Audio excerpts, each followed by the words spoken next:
We are Onyx Imaging. We are the highest rated and most reviewed printer service center in Oklahoma.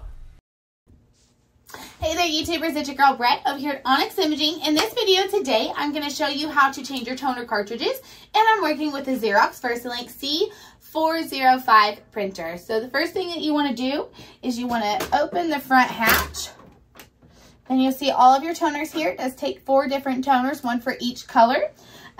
So what you want to do, say that you need to change your yellow, then go ahead and just touch this lever, grab it, and pull it out. Sometimes it might be a little tricky, and then you want to put your old toner to the side, unbox your new one, and go ahead and install it. If you see any like powder or anything in there, you're probably good to go ahead and clean that out. They can leak sometimes.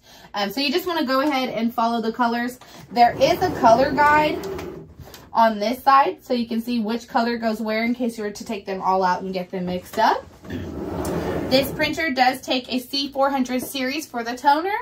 So go ahead and install that, get it pushed back in there. Once you hear it click, you know it's in place. And then shut your front hatch. You should be good to go. If you're seeing defects when you're printing or anything like that, it's probably time to put your printer in for a service. And have a great day. Thank you for watching. If you're interested in how you can receive free labor on all of your service calls, as well as how to qualify for free printer upgrades, contact us today. We are here for all of your printer and office supply needs.